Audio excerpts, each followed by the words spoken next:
Anthony Darby. Chuck Hen. We are here with Jeri Miller. Jeri, how are you? I'm good. How are you guys? Hey, thank you so much for coming on the podcast today. Why don't you give a little introduction of yourself? Thank you for having me this afternoon. I'm Jeri Miller. I have a personal training in a yoga studio in Salisbury, Maryland. It's on Riverside Drive. I've been in business about 12 to 15 years. I teach small groups and maybe large groups if they come to me.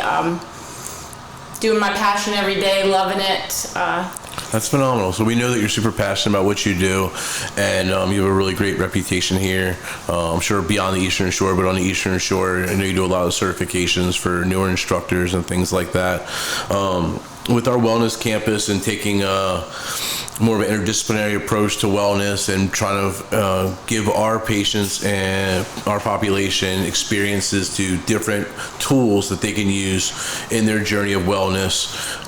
Yoga is probably one of the more talked about ones, right? I think a lot of folks, maybe not so much 25 years ago, but it seems like now in 2020, I think a lot of folks associate yoga with wellness and understand, at least at some level, that there's both a physical and a mental component to yoga and how they play that makes it so successful for so many people, right? Right, absolutely. It's newer to America. It's a really interesting, I'll call journey. If you're really going to take up yoga, you could do yoga, the physical poses. I thought that's what it was all about when I took a class years ago at Merritt Athletic Club in Salisbury. I was like, I can throw a warrior two down. I'm pretty bad. I'm pretty badass doing this. I was a student athlete, gymnast, ran track, field hockey, and then a lot of stuff happened, a lot of trauma and tragedy, and I was introduced to yoga, and then I was introduced to teacher training, and then it all took off, and then it got in my head. So when you were in that, before you kind of got to that instructor and that trainer mindset, when you were kind of just in the trauma mindset, and I assume you're looking for healthy outlets, you're looking for coping strategies and coping tools, and you go to yoga. What about yoga made it so impactful for you that you made it your life's kind of work, right? Right. So one of my dear friends, Spicer Bell, he used to be in charge of the Community Foundation. I don't know if you guys know him. He and his wife are some of my best friends, and he was trained at Krippala up north. Years ago, he fixed his back problem with it, severe back pain, possible surgery. He wanted to avoid surgery at any cost.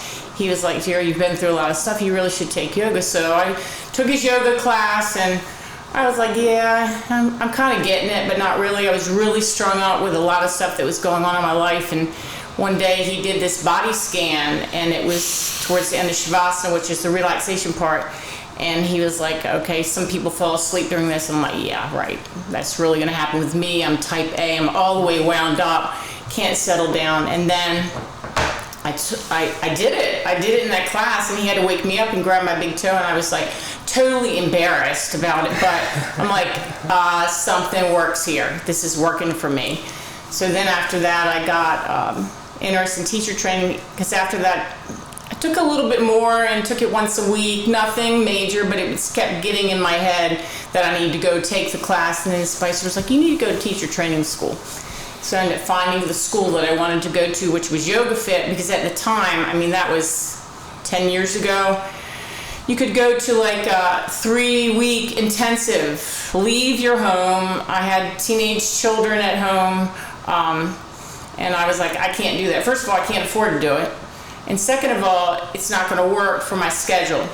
So I found Yoga Fit, which is an organization originally out of California with Beth Shaw. She's got the biggest teacher training school in the world. Now she's virtual right now, and they're starting to go back to their big conferences. And it took me about 5 years to finish, but that was the plan, so I could go away for a weekend or go take a bunch of stuff, and then I got my 200 RYT, and we're approved through Yoga Alliance, and a certification on that is really, really important to me to have that credential for myself, as is my personal training. So that's what happened. It took me a while, but I taught the whole time. There's no regulation on teaching without a certification, unless you maybe want to go get another job somewhere else, like some people. So I taught, got a lot of experience, digested all the education as I went along that time, instead of being in 3 weeks in an intensive. And I don't have the brain that could grab all that information in 3 weeks. So it was a really good educational journey for me. And I really liked the school and promoted the school just for myself. I mean, I don't do this for Yoga Fit. I don't work for them, but it was a great experience. That's really neat. So when we say the word yoga, it's a really broad term, right? As I learn more and more, it seems like there's more and more, let's say, verticals or specialties within the broader span of yoga. So there's hot yoga, there's yoga like we're going to do within in our community. We can get into kind of what we're going to do here as well, but which is just really breathing in very light movements, where there's other ways to practice yoga which is incredibly physically intensive, right? I mean, one of the experience I've had through yoga was through like the P90X program. Right. And when you're taking that, you're a few vinyasas in, man, your mat's covered in sweat. I mean, it's no joke. I remember the first time thinking like, oh, at least I'm going to lay on the mat today instead of doing like this crazy P90X workout. Right. And the next thing you know, after I planked for 12 straight minutes and you've done the same vinyasa and you're up and down and you're holding your own body weight, and all of a sudden you're like, oh wow, like this is like real work. And I think a lot of the you're a personal trainer as well, right? So yes. I think that if you have ambiguity around what yoga means, have an open mind, because there's so many different variances of it that if you're looking for something, you say, there's no way I'm doing any type of a crazy workout and I have bad knees, whatever your case may be, and you just want to do breathing exercises, there's specialty for that, right?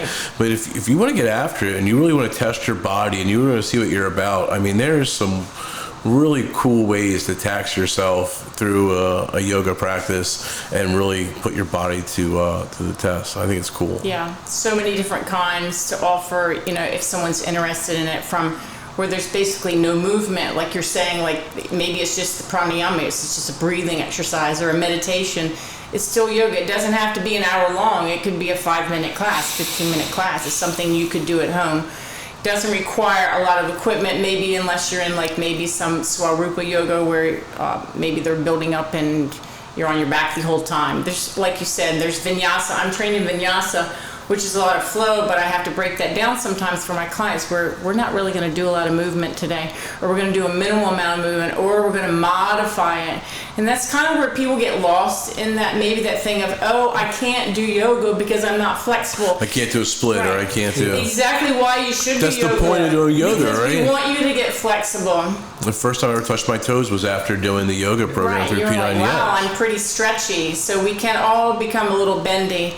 And the beauty of yoga is, depending on the type of it, like if you're in vinyasa, then you're building endurance and you're building strength and you're building balance and you're building through your breath and you're building through your mind, and maybe you can do some of that connection to your soul as well. So, I was just to say, like I'm like the naturally the least flexible like human being on earth, right? And I always have that, and I never stretched. I was an idiot, you know what I mean? Play sports, whatever. I'm just gonna go out there, I'm physically fit. I can run, I can lift weights, I can do all those things. And then you get a little bit older, and I had some issues. I was training, we were gonna do the half marathon and stuff, and I was like, man, I get these nerve issues. My back's always sore. All this crap's wrong. I know what I need to do. I'm just like, number one, I don't want people to see how horribly inflexible I am, right? And number two, like, don't even know if I can do it. So, like, I remember the first couple of times I was doing it, and my wife and I just did the 30-day thing on YouTube, right? Just to get started. And, like, it was halfway embarrassing at first, but after a couple of sessions, I was like, wow, this stuff's awesome. Yeah. Like, I felt phenomenal. Like, my head was in a better headspace. Right. And like my flexibility was way better, and I was able to not be as sore after I lifted weights or did some of the other physical activity. And it's like something that I follow through. I do 2 to 3 times a week at least. It's like a great practice. So anybody that's out there that's scared to try it, because I was 100% one of those people, it's don't be scared. Can we talk about so like one of the great things that I think yoga does is it does create that like level of flexibility, and in some ways is like it's like the opposite of stagnatism, right? Right. So like when I think of sickness, one of the first things that comes to my mind are people that are stagnant, that aren't moving, that aren't free flowing. When I think about people that have back pain, my first question is, when you have an office job, you're sitting in a chair 12 hours a day?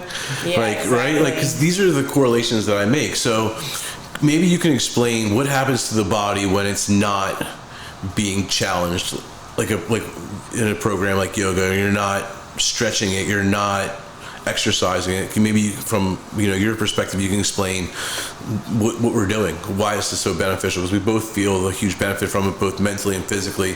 We both can't stand being complacent. Like, if I go a couple of days now without working out, my mental state, forget my physical, really my mind is done. So give us like some of the science behind it. So that was a really good thing to say about, hey, that person that's sitting in their desk job, okay, so they're sitting in what I call like a fixed position, where they're like we are right now, just for a short period of time, where your knees are bent, your hips are flexed, and your spine maybe is not in a good alignment because you're probably hunching forward. Typically those desk jobs, make sure you're in the microphone, that are leaning forward. So you actually have a really tight chest and not a very strong back.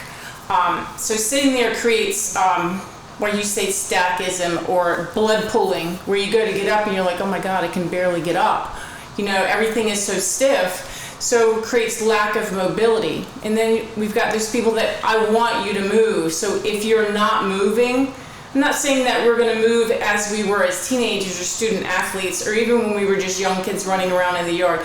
You both have young children. They bounce, they fly, they leap. They're incredible what they can do. We were the people, but now we need to take care of that. So we need to keep our spaces open and our body and stretched. So becoming and staying mobile is so important, and so many people want to fight it. So let's say like we've got that person that's sitting in that desk, and then it's time to go home, and I don't feel like exercising, I'm really tired. Okay, I get it, but we've got to put it in there so that if we're not mobile as we age, then you are going to be sitting in that chair somewhere in a corner, because most of us can't afford to do what the wealthy, really rich people can do and pay for somebody to take care of us. So even if the mobility, it's different than it was when you were 3, 4, 15, 16, whatever it is, we still need to be mobile. So if you can walk, you should walk. If you can ride a bike, you can ride a bike.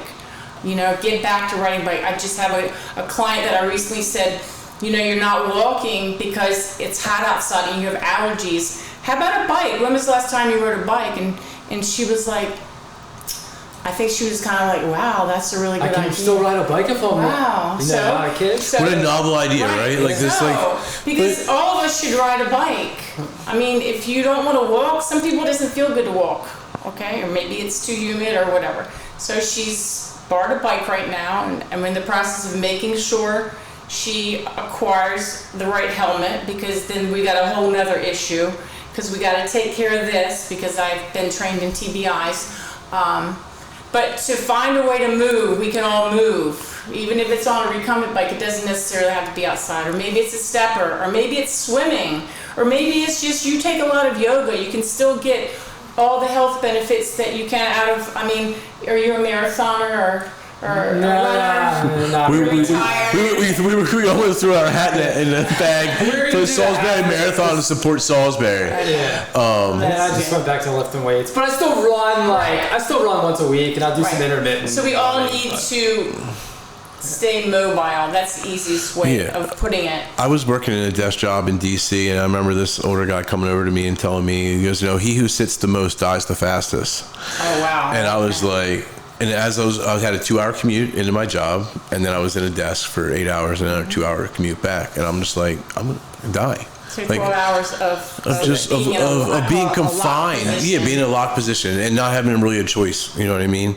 But then I started. So the next day I got a stand-up desk. Literally, like the next day I got a stand-up desk. Great. I used my lunch break to start running, which I didn't like running, but running downtown in like Arlington was kind of cool because there was enough to keep me occupied. A lot of stimulation. So like that.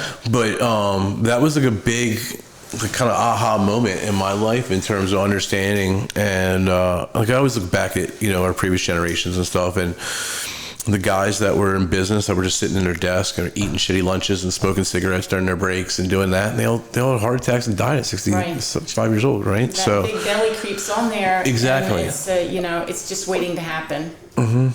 So it's something that we've, not just me, but our partners, and I think a lot of dudes in my generation are looking at and saying, we have to be more mindful about how we treat our bodies and if we're going to be what we want to be, this is kind of how we Creating do it. movement is just one thing. You know what I'm saying? That's just one of the components of this healthy lifestyle that we're all trying to get ourselves to do, and I'm trying to feed people to do it. You know what I'm saying? Like, I want you to do that.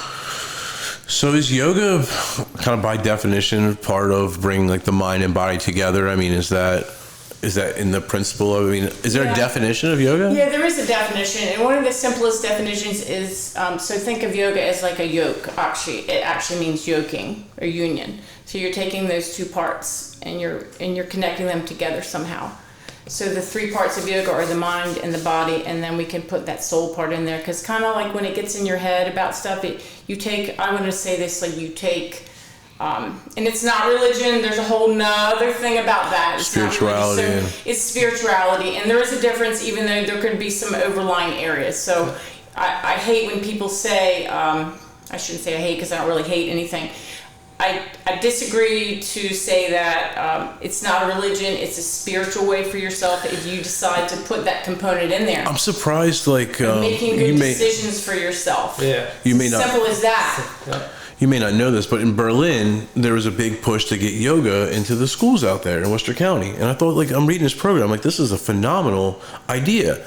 And like a local pastor came out with like, you would have thought that they were preaching like pornography and like and Satanism, like this idea that kids are going to learn mindfulness and practice yoga, and somehow that's going to be a detriment to like our society. And I was like,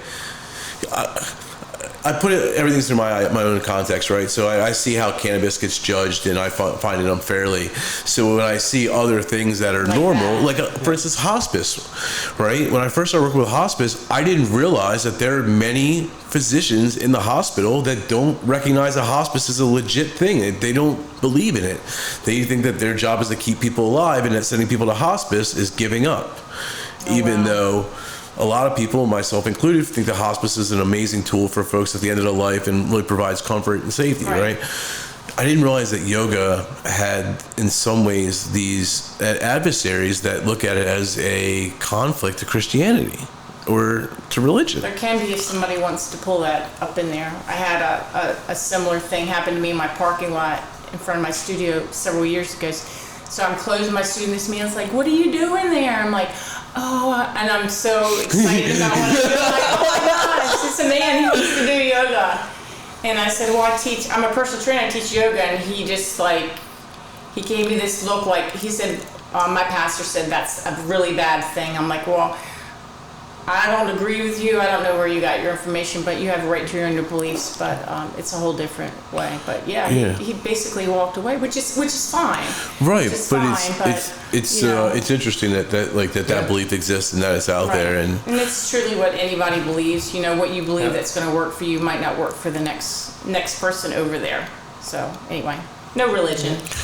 I would argue that we, after doing this for a few years now, in the dispensary, without making overgeneralization, we can kind of pick traits that successful patients have, right?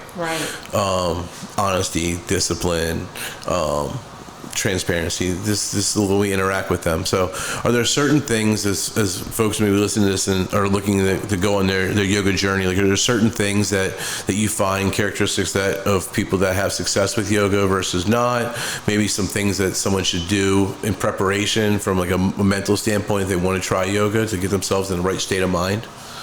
Well, some of the guidelines on yoga are like we did in Yoga Fit, is like not to be, one of them is the judgmental thing, which is really hard for all human beings. I have to say, at one point in my life, through a large part of my life, younger part, I was probably pretty judgmental. Yeah, I was judgmental, okay? Whether you are or not, I admit that. I think we all were. Not so much anymore. Not so much anymore when you educate yourself on all the stuff that's going on around you. That's kind of where, like, yoga has created, to me and to some of my people that have been taking it for a long time, quite an awareness on what's going on around you. And every practitioner is going to have their own specialties, but one of your specialties is trauma, is not just TBIs, but also PTSD and folks that are having some life-affecting issues? I mean, I don't know how do you describe that, but it's something that's happened to them that's stuck there, right? And you're working to kind of unstick that. I worked with a group for a while with it. I mean, had a really good training. I went to San Diego to take this training, and it actually was very, very cool. Some of the instructors had some serious PTSD, and they were like, it's, you know, they were clear about it and open about it. It's something that, you know, a lot of people have a walk of shame with it, but it's true. I mean, I'll just tell you, I have PTSD. I manage it through my exercise, through my diet. I have a dog that's not a service dog, because I'm not military by any means, but it's not. PTSD kind of has gotten this thing along the way, like it's just for the military. It's not. It's for any human being, and what affected me may not have affected you. But I managed it through therapy with a therapist. I've had him, I'm just being straight out there, folks. I've had him for 15 years. He's awesome. Yeah. He's helped me, I call, navigate through all this stuff. I'm good though. I'm not medicated. I don't have to take any psycho meds. I'm very fortunate that I also have resiliency. So. I mean, talking about these things now is so important, and for the longest time, me to talk about my anxiety or depression issues was something that I would never talk to anybody about, maybe one of my closest friends. And now I have no problem getting on a podcast and diving into them or talking about them. And some of that comes with the humbling of actually going through some real shit and dealing with people that have gone through real shit. Mm-hmm. And you kind of get this sense of not sweating the small stuff. Right. And if you're going to judge me because I had a mental health issue or because, you know, I have challenges, then you're either A, not acknowledging your own challenges and they're going to come and get you one day, right. Or B, you're going to have a family member that has very similar challenges, because the challenges that I have are not unique to just me. They're widespread, especially during a global pandemic and during just uncertain times and all the things that are going on right now. You know, I think more and more people, just to your point, they need to be open and understand that it's a non-judgmental place when you go to a therapist or you go to a counselor. And we've got a really broad network of these folks, and and I get to see them. I go to a therapist myself, something I never would have thought that I would go to unless I was having this extreme circumstances. But once you get past those extreme circumstances and you realize, no, this person's actually good just to have on. And I almost wonder, had I engaged in talking to someone in this fashion at 16, right, maybe I would have avoided some of the traumas that I had, because I would have been better suited to handle them. Yeah, the mental health thing is come a long way. It still has a long way to go, especially with the addictions out there now. And actually, like you were saying, like navigating through this pandemic, I mean, you guys have kids. I don't know about school. It was very challenging for me to be shut down and then start working off of, my iPad and thinking, am I going to make it? So there was a lot of mental stuff. Yeah, we're building like mental gymnastics, honestly, like every day. And we're building a campus that the whole goal was to bring people to our campus. And rule number one about COVID is you can't bring anyone to your campus. Like, this is tough. And quite honestly, we are held fast on this belief of wellness. You know, the challenge of growing a business like this is going to be it's going to impose different challenges to us than growing the dispensary. Right. Because at the end of the day, the dispensary has a product that a lot of people are seeking. Mm-hmm. And I would argue that taking that product is a lot less work than the stuff we're going to do on this side of the house. So we add some other things to that, and there's so many modalities. I would call it treatment or therapy or whatever you want to say. I like to say treatment. Or modalities of therapy, or there's so many things: yoga, personal training, eating right, socializing properly. Yeah. You know? Just breathing. I found breathing. I found I know I was telling these guys about it. Just doing simple box breathing for me a couple times, just strategically, and then if I do it before I work out, it's like the amount of energy and the amount of focus and attention I have by doing 5 box breaths. Right. Before I work out, compared to doing nothing. Just breathing. Yeah, just breathing. Absolutely astronomical. It's the difference is absolutely insane to me. I don't think I ever breathe or breath. Yeah, breath or breathed right my entire life until I was halfway, aware of well, we just breathe the function that you came out of your mother and you breathe. And there's so many different kinds of breathing. I was just listening to this guy on one of my yoga journal things, and I'm like, I've never heard that before. And he was talking about this kind of breath. and how it releases this nitrous oxide into your brain. Now we're talking. I know. Man, I did that Jimmy Buffett concert. It cost me $5 for a balloon. So that it helps reduce the inflammation in your brain. So if you feel like you've got inflammation in your joints, you also have it in this 3-pound thing that you're carrying on the top of your shoulders here. Especially if you're like, maybe you're a sugar addict. I'm a sugar addict. I have a really hard time with sugar. I go on and off sugar. It's not good. So you think about this breathing that he's telling me, and I'm like, all right, I've got to do some more research on that so I can give that to my client base. Like, okay, we're going to breathe really funny, because you even know this, a box breath. Okay, we're going to breathe for a certain amount of time. You're going to count that number. You're going to hold it, and then you're going to exhale for a certain amount of time. And you can play with the number so much, but the benefit of it, like what you're saying, like, makes you feel like a whole different person. Like, I can wrap my head around this workout, and this workout's going to be even better.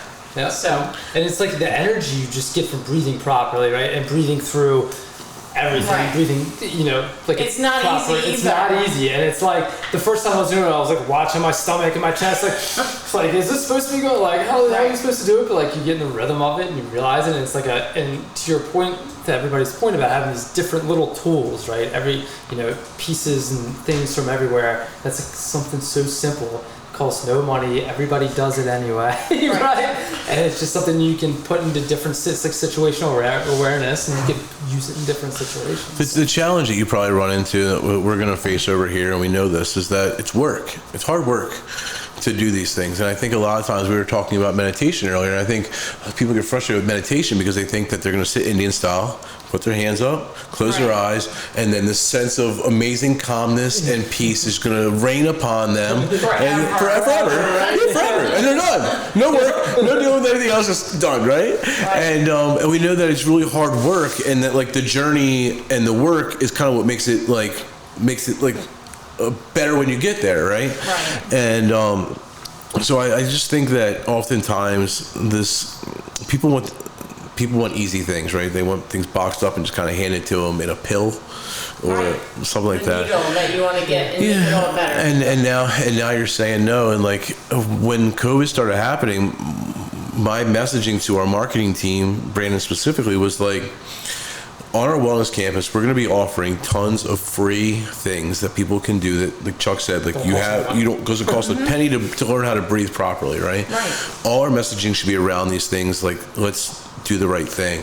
And I learned so much as we were like gathering this information. We're putting things out there, and that was what my whole goal was, is to have a home for holistic empowerment, like one place where we're bringing all of this stuff together and empowering our patients.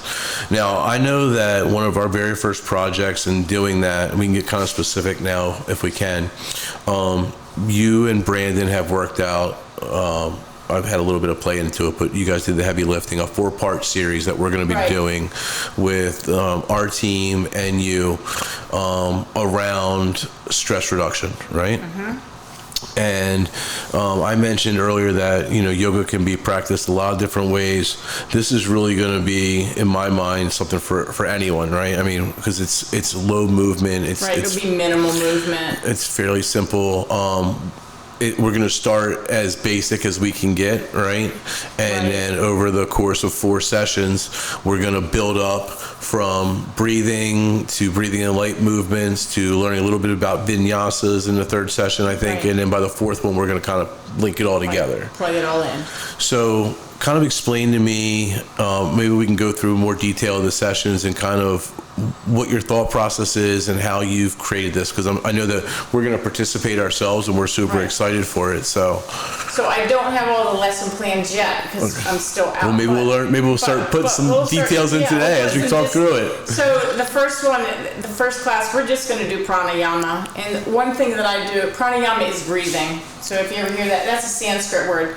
So what I like to do with my students or clients or whoever's being exposed to my yoga is, and we did this is one of the principles in Yoga Fit, is we want to educate our students, our people that are taking. So even if you don't take that word pranayama with you, breathing, at least I've given it to you to say, hey, you know a Sanskrit word. Hey, that's pretty cool. If you don't think it's cool, then just toss Forget it. Just let it go, because that's what it's all about anyway. If you don't want to carry it with you, just let it go. And then to each time, like one of the other principles of a yoga class is not to have any expectations. Like you're saying, like, don't think you're going to come in here the first time and like, I'm going to sit there and touch my middle finger to my thumb, because we probably actually won't do that. And like, oh, my world is going to be so much better. It might be better. It's going to be better because you're going to learn how to do something maybe different, or maybe something new, or maybe I've never taught you guys. I don't know who's going to be watching it. It's just deliver that information so that they understand it in kind of a scientific way as well. It's not just, we're not just breathing. There's a reason why we're going to breathe. And not just a scientific, but you're going to give us a purpose, right? Yes. So one of the things that when I met with you, my very first introduction to you, I loved how purposeful you were about what you do and why you do it. And for me, that's something that I think is important when you're leading anyone, whether you're leading our 25 employees, in terms of why we need everyone to do what they need to do. Our employees need a purpose when they come to work, right? Right. And I think sometimes that having that purpose and understanding, like the purpose of yoga is to not have expectations, is not do these things, but to learn to just be comfortable, and just to learn to follow directions and listen and take it all in. So the breathing can learn you to teach you to, I can teach you to learn to take care of your breathing. And it might be just one way of breathing that we're going to do, which will be diaphragmatic breathing, but I'll explain to why, because I'm an educator, not just a teacher. There's a reason, like I said, there's a reason why, and there's a really good reason why we do what we do. So yoga is also like that thing that everyone's probably heard, like yin and yang, or the sun and the moon. So if you're going to do something one way in yoga, you're going to do the complete opposite, so that we keep you balanced and we keep things in alignment. So lots and lots of breathing, and it creates, which is mindfulness, which that's one of my big things that I work with people about. If we're thinking about what we're doing and maybe we're counting that breath, your brain doesn't have an opportunity to go jump onto, hey, Anthony, you got to pick the kids up and take them here, or you missed gymnastic class, or I'm going to be late. So we're in the mindful of what we're doing right here, right now. And then everything else, when you get done, it's going to be waiting for you. Trust me, it'll wait right there for you. Nothing's going anywhere. That sense of presence is, because I live a pretty chaotic life, right, with businesses and all these things, and I didn't realize how much I appreciate those breaks in life. But I was explaining earlier, like when I work out and you're getting ready to do an exercise, you got all this weight on your back. It's tough to think about the kids. It's tough to think about like anything else other than, in this moment, my job is to get this weight down and up 5 times and then back on the rack safely, right? Mm-hmm. And it's a vacation, right? Your mind literally just got a vacation from thinking about all the things that are causing you stress and that are making your body breathe heavy and have a higher blood pressure and all these negative contributions. And so I think that's, whether it's lifting weights or whether it's in yoga, being able to take and have a level of presence, just being in the moment of where you're at, and just what you're doing. And that reward is not going to come right while you're doing it. It's going to come later. It might be at the end of your practice. It might be later than that. Years down the road. Yeah, it might be. Like keeping with whatever that practice is that you want to do for yourself. And so we talk a lot about like goal setting and like intention and stuff like that, and I think it all plays into just that mindset aspect of it, and like that whole thing of mindfulness, of taking what you need to do and doing it and getting through it without being distracted. So what I do a lot of things is mindful breath with mindful movement, and when we connect those two things together, sometimes it's hard, like if we're going to do maybe 4 or 5 things together. And if you lose the breath, I always tell my clients, like, it's no big deal, just start over. Just start all the way back over. There's no pressure for you to stick with me at the pace I'm going, because all of us do things a little differently, and if you want to opt out, there's always modifications. When you're training someone, are you typically sticking to yoga, or are you opening them up to just simply like weightlifting and simply like other things as well? Well, it depends what a client wants. Like sometimes I have clients that just train in yoga. They just come in and do half an hour. I had a lady before I came here this afternoon. She came in for a private yoga class.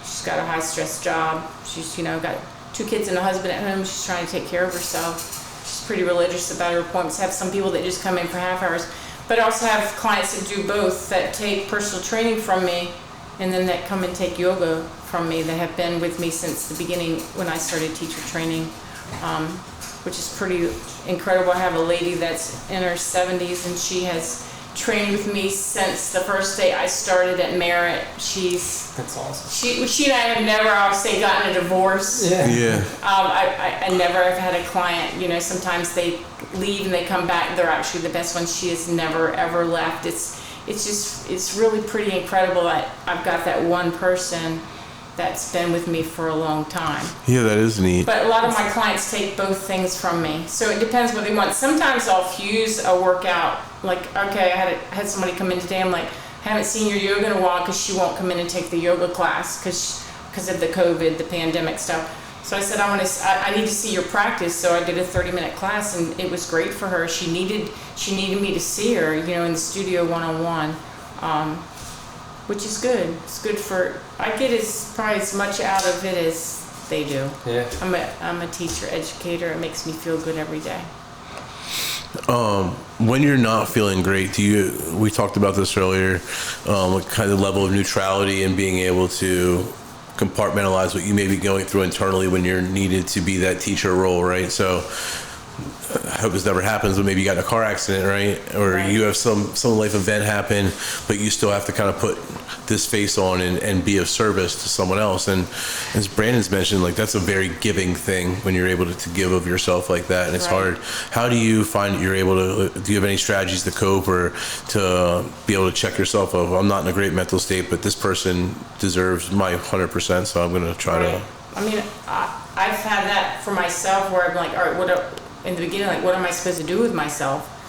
And then I would do deep breathing, have clients come in and tell me, like, I'm having a really hard time, help me, what do you want me to do? And I'm like, all right, we're just going to do breathing. We're just going to lay on the mat, or you can sit. Most of the time people like to lay down for some reason on their back. They want to get super, super duper comfortable on their back on, you know, like this awesome floor in my studio, but it's hard black rubber puzzle tile floor. And they tell me it feels heavenly, and it does, because they're in this. The other thing is that creating a space for people to be comfortable enough to want to do that there. Yeah. Well, we just did a sound therapy session, and we were laying down. Right, having that safe space for them. Chuck fell asleep for a few minutes, and I don't know that I didn't either. I felt myself like going there. But I didn't. What I didn't think about was the level of safety that's needed to be able for your body to do that. Like, I see people sleep outside, like different, you know what I mean? Like, they'll be at a park bench or something. Like, I could never do that. Like, I'm too aware of my surroundings to feel comfortable. You like, would not be comfortable. Right. So that's the other thing, is creating that space for people. Whether they've had trauma or not, just a regular person, like, you're laying on the floor, you're probably laying where you're laying on your back with your arms out. That's a submissive position. That's not a cool position for a lot of people. Right. I always tell people, if you're not comfortable, then modify that. Maybe pull your arms in, like you're saying, like if you were on a bench and you know you're in that kind of like a fight or flight thing where you need to really pull yourself in. But being able to do that and create that space for people, and then they can accept that space for themselves. So it becomes a comfort level for people, which is really up here again, like, do I feel safe in here? Is it good? Does she really know what she's doing? That's another thing, like, there's so much yoga out there in many facilities. I mean, I'm private, in gyms or wherever, like, people need to really pay attention. Ask the instructor, like, what do you do? Are you certified? You know, I've been to teacher training school. You know, where do you do this? And then it always has to be that, it has to be a connection. The feel. You know? Yeah, it's like this. There has to be rapport there for it to work, or it's, you know, you're not going to be able to build that. So it's to feel safe, comfortable space. And that's like, for us, we, I think, I'm sure you mentioned that we have lots of different kind of folks coming through, right? Mm-hmm. And that's because we know that not everyone's going to feel like, there's people that won't feel safe with you. I mean, I do, right? I think I have a great connection to you, but maybe there's someone that's looking for something else, or they're going to connect with somebody else. For whatever reason it may be, and I think that's so important, is to find your people. Right, and there's plenty of us out there. You just have to find the right person. But you guys are going to be doing this stuff, and there's going to be so many different things with so many different people. And if I always am like, if somebody asked me what somebody asked me a couple weeks ago, did I teach a certain kind of yoga? I'm like, I have no idea what it is. I have no training in it. I could have been the instructor who said, sure, come on in. Sure, let me Google it. look it up. Go Google it as soon as you walk in. And I'm like, no. You know, not comfortable. Maybe you need to find someone else, because we all have, like you said in the beginning, yoga is vast. There's everything from vinyasa to Bikram to hot yoga to power yoga to all kinds of stuff, and it depends what you've been trained in. I'm definitely not going to teach anything I do not know about. Right. Yeah. But to your point, there are so many instructors that they're not all created equal, and there's good and bad, just like anything else. And if you had a poor experience, ask yourself, was the instructor someone that I vibed with? Is the instructor someone that I felt like a connection to? And if the answer is no, then maybe try to find an instructor that you do find a connection to. I find it makes a whole difference in the world, especially as I'm putting myself in vulnerable situations and things that I don't know about and I haven't done before.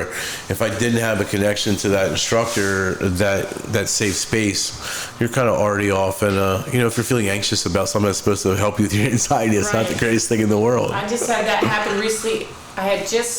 This lady I have known for a long time called me and consulted with me on the phone. It was before COVID, and she took yoga somewhere, and she was like, I hated it, but I want to take it, I need it. I'm like, oh gosh, she said the word hate. Oh my gosh, like, I wonder what happened, but it doesn't matter. So I said, well, why don't you just come in and try, because I don't want you to hate yoga. Maybe it's just not for you. So she came into the studio, we had 2 sessions. She's a beginner at yoga, like this is her first, and she hates it.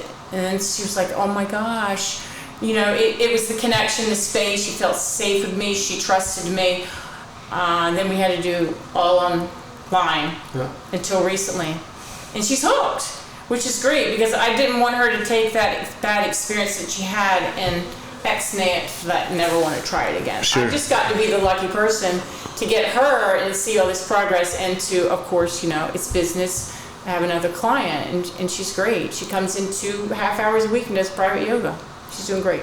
That's awesome. Yeah, so there's that person that's willing to try and not let, one thing ruin it for you. I think all of us need to be open with that. I think that's kind of like when you get that yoga brain, and you guys all have that anyway, because you're in just this whole new thing out here that's opening doors for other things. Yeah, I feel like I can relate. There's oftentimes people come to me, and I think that it happens more with CBD, honestly, than THC, because there's so much bad CBD products out there, and there's such little support. And someone will tell me they have really bad inflammation, and I'm like, you ever try CBD? I'm like, that doesn't work. I'm like, no, it definitely works on inflammation. Like, where did you get it? Yeah, there's all the studies. Like, I can scientifically, but I don't necessarily even, you don't always want to go down that route, but I always want to be like, especially for my friends and family, like if they have a cannabinoid question or a cannabis question or a hemp question, like I want to be like the voice of truth, because I want them to have a good experience, right? Like, how impactful yoga has been to you. I know how impactful cannabis has been to me, and I wear that as a badge of honor, and I want to share that with other folks. But it's not for everyone, and I'm very quick to let people know, look, man, this is not a panacea. Not everyone uses cannabis and has a great experience. Like, there's people that have bad experience, and that's okay. Right. There's something else out there. Yeah, there's nothing wrong with that. But your endocannabinoid system is not what's causing your issues. Right? Yeah, I mean, yoga is not for everybody, but if you want to try it and you're willing, I think that more people would benefit than not, right? Than not, yeah. Yeah, and we do too. Varieties of it. We really feel that, for our patient base, that this is something that we can really offer to a lot of folks. I'm really excited to do the series with you. Because of COVID, that's going to be virtual, right? So we're gonna be recording those sessions, so folks will be able to digest that in their home. And there's some benefits too. So once we put these things in a digital format, they'll be digestible for our people that follow us in Baltimore and those areas, and it'll be a little wider reach.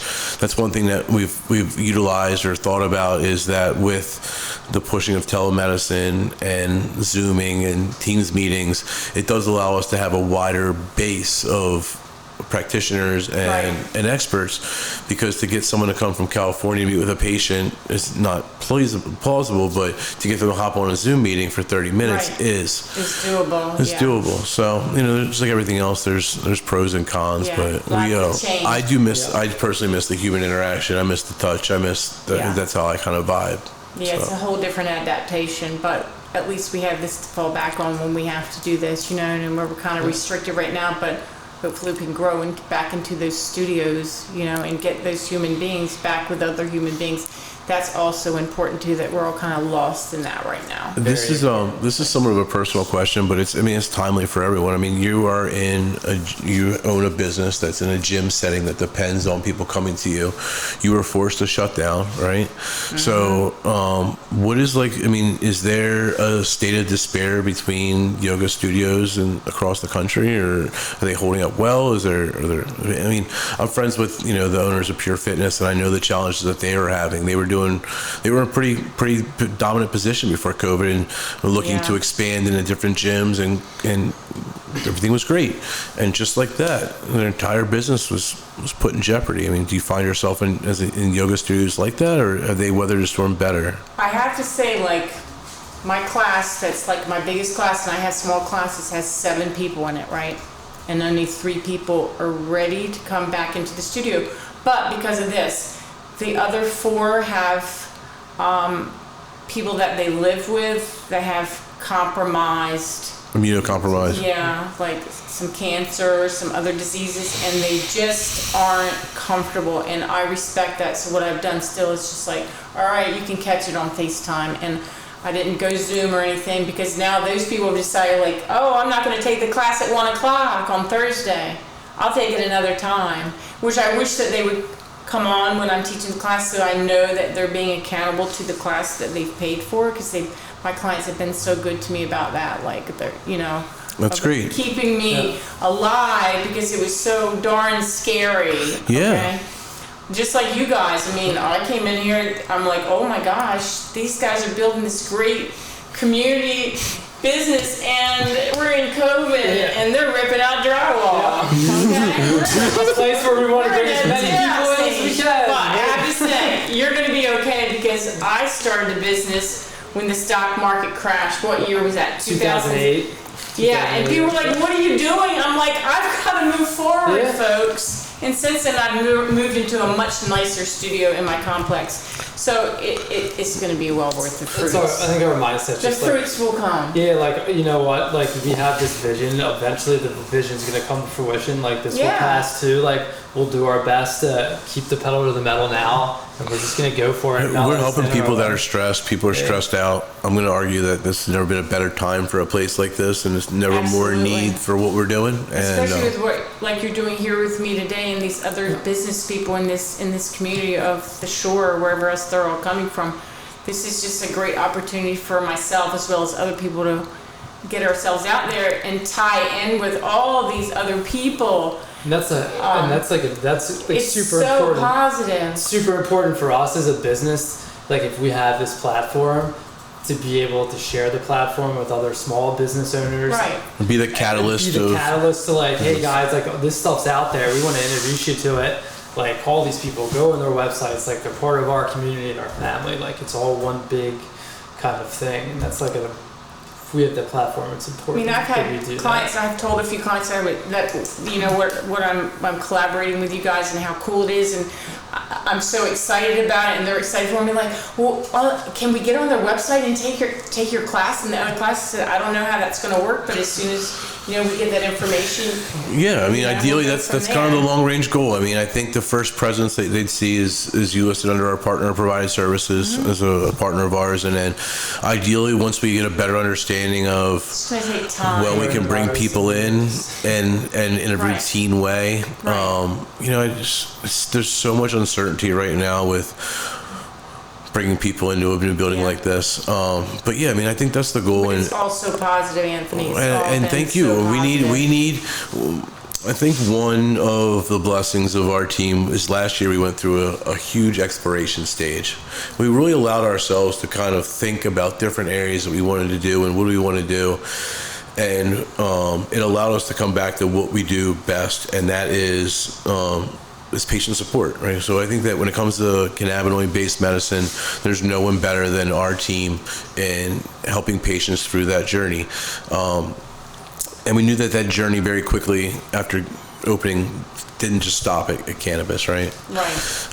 But I don't want to pretend like I'm a yoga expert. Like, to your point, when somebody asked you about this new age yoga or something you never heard of, like, you didn't want to fake it, right? No. But I do want them to understand, look, we've garnered the respect of these subject matter experts, right. And they want to work with us, and they want to work with our patients, and our patients still face guilt, and they still face a lot of challenges that I don't know that people are aware of. We've had patients discharged from physical therapy, kicked out from their general primary care physician because they tested positive for cannabis because they didn't want an opioid, right? So we wanted a community of subject matter experts and folks like yourself that aren't going to judge our patients, that are going to come with an open mind. We want our patients to have the same thing, to not judge preconceived notions of yoga, to understand that there is a physical and mental responsibility that you have to yourself if you care about yourself and you care about wellness. It's not a pill, it's not weed, it's a lot of work.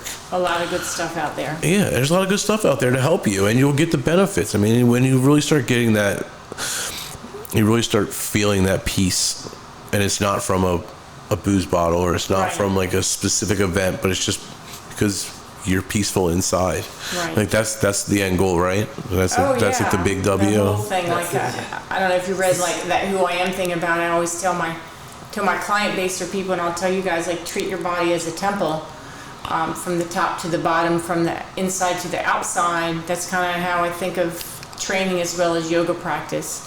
And yoga is always a practice, just so you know. We always put that in there, that it's yoga practice. We're just going to keep practicing, because you're never going to be a professional. You're never going to learn it all. It's endless. It is endless. That's let's just leave like on that. Practice of life, right? That's right. You're never going to get it. It's practice in every day. No, so I think... And every practice is different. Like, I teach kind of off the cuff now because I've been teaching for so long. And it's like, every time I do it, it's different. But I've got it. You know what I'm saying? I want to give it... I'm not giving myself. I just want to tell you, like, we yoga practitioners and teachers want to give you yoga. Here's yoga. It's not me. It's yoga. I'm just what an ambassador, right? Yeah, I'm just the ambassador. It's going through me to you. A conduit. I don't want to take all that personal credit for it, even though I get this great euphoria and these endorphins, and that's a whole nother thing. It's like when we exercise, you guys, we get endorphins that kick out. We get natural cannabinoids too. It makes us feel good. So if you practice yoga, you're probably going to feel really good afterwards, even if it's just the breathing part of it. So. Yeah. Like runner's high and those natural, though a lot of that is also caused by natural cannabinoids, like anandamide, which is naturally occurring in your body. You have it. One thing I don't necessarily know that people comprehend about CBD so much is the thing about CBD is, unlike THC, which kind of goes to a receptor and sits there and acts as itself, CBD it slows down the metabolism of your body's natural endocannabinoids. It slows down how your body breaks down your feel-good chemicals, and that's why it's so effective. Is if your body's making these feel-good chemicals, it's your job to to feed that, right? So your body's continue to make those feel-good chemicals, and then if you have things that are breaking them down too quickly or not allowing them to get through your body, that's where CBD can be really, really helpful for folks. And it was explained to me like that not too long ago, and it clicked a little bit more, because I'm not sure people always understand how CBD works, and they think, oh, CBD, but what it's doing is actually allowing your body to do its thing in a more productive way. You're not breaking these things down as fastly. So, any last words? Tell everyone where your studio is located. Email, Facebook. Someone's fired up. They want to holler at you. How do they My get in physical touch? location is on Riverside Drive. It's 547. It's Suite G. It's By Rise Up, right? It's past Rise Up. It's in the center where Bay Runner Shuttle is. It's right across from David Collins, and across from Riverside Pharmacy on the opposite side of the street, and kind of tucked back there on the very end. I'm getting ready to redo my logo, so that's going to be coming really soon. I like to change that. I just found something that was kind of catchy for me, so everybody have to wait and see that. Cool. I don't have a website because the website doesn't work out well for me, but I have a Facebook page, Jeri Miller Yoga and Fitness, and it's under maybe Jam Studios. That might come up too. And on Instagram, I don't do a lot of stuff on there. I do a lot of foodie stuff, and I have my dog on there and some baby birds that have hatched in nests. And you talked about your dog a bunch. What kind of dog do you got? I have a yellow lab, an English lab. Her name's Libby. She's nice. Awesome. She'll be 5 November the 8th, and she keeps me in check with life when it gets a little tricky out there. I mean, dogs are great, but labs are something special. I'm so lab partial. The last 2 dogs I had were yellow labs, English labs, and one was a cat. And then my most recent dog before the one I had now was a yellow lab named Binger, Binger Bot. He was a good dog. They're awesome. I'm so in love with labs. Brandon knows Libby. Logan's about to pony up to a black lab in a couple weeks. All right, that's great. This should be exciting. You're getting a lab? Yeah. I'll have to come see the puppy. Something about a puppy. Well, Jeri, thank you so much for coming on. I really appreciate this, and I'm really looking forward to doing our series and having you on again. Thank you so much, and I'm really looking forward to coming on board here as another business owner in the partnership that hopefully that we can all develop and help everything grow for all of us. For sure. Especially you opened up this brand new facility. We got to get. Someone's got to keep the lights on, right? Keep the lights on. That's right. Thank you so much. Thank you. Bye bye.